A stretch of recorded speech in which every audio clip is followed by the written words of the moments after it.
Here's everything you should know about the Harley-Davidson Switchback. When Harley-Davidson released the Switchback in 2012, there was no doubt that they had listened to their customers. The Milwaukee brand has always made a sport of creating shocking designs. Sometimes mixing their old favorites with modern upgrades like the Electra Glide Standard or something entirely new. But a touring Dyna with detachable hard bags is the stuff of dreams. There has always been a pattern with Harley-Davidson's large-framed bikes. I mean, the touring bikes are something in similar size. If your mind went to the Roadster or Sportster, you need a crash course on HD touring bikes. Touring bikes have larger fuel tanks, storage options, and more comfortable plush seats, while cruisers rock the style and engine but lack comfort. It is not a Harley-Davidson thing. All cruisers are more about the style than the comfort. But how often do you ride a bike that balances the style of a cruiser with the comfort of a touring bike?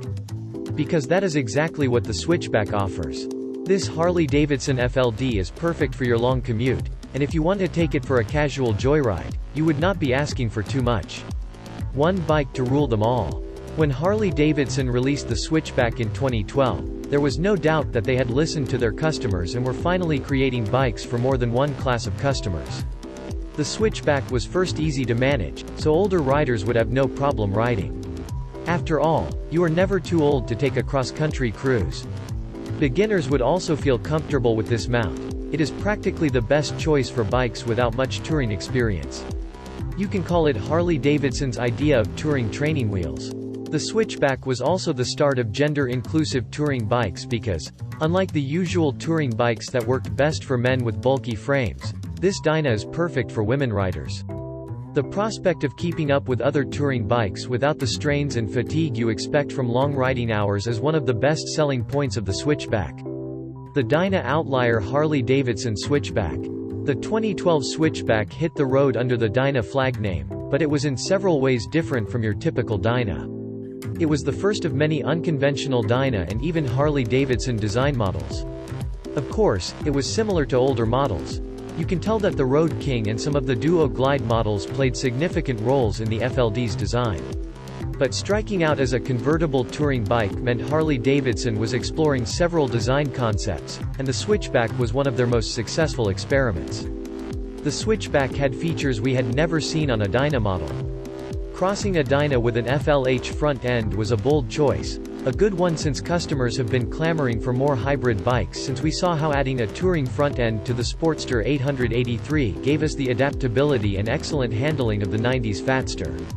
Adding a windshield, larger fuel tank, detachable hard bags, and even floorboards took the Switchback out of your regular Dyna expectations, but the performance specs had to stay.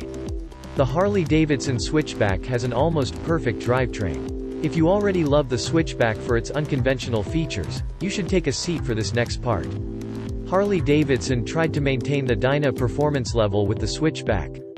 The 660 pounds FLD thrives on Harley's 103C, 1690cc, V-twin-cam engine producing an average of 76 horsepower at 5,000 revolutions per minute.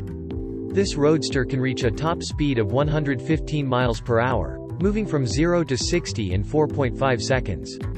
This is not much for performance bikes, but on a touring ride, pumping up to 102 lb-ft torque at 3,500 revolutions per minute is a real game-changer. Another unbeatable feature was the fuel economy. The Switchback has a 17.8-liter fuel tank, that is about 4 gallons of gas to navigate your cross-country rides. On a regular touring bike, that would only get you between 100 and 140 miles, but thanks to the FLD's electronic sequential port fuel injection (ESPFI) system, it had a sustainable 42 mpg on premium fuel, giving you a 200-mile range on a tank of gas. With the need for comfort and speed, Harley-Davidson did not neglect its customers' safety. The Switchback became one of the few bikes in 2012 to offer riders the option of anti-lock braking system and #40, ABS and #41 brakes, but by 2014 it had become standard for all FLDs and most Harley-Davidson bikes. There are several excellent reviews of the FLD's efficiency, but it is not without its flaws. Several riders describe how they enjoy the short-range rides but have to deal with fastening some parts during long tours because the bike gives off too much throb and vibration. Despite its shortcomings, the Switchback is one of Harley-Davidson's most innovative rides and may become king of the road with some upgrades.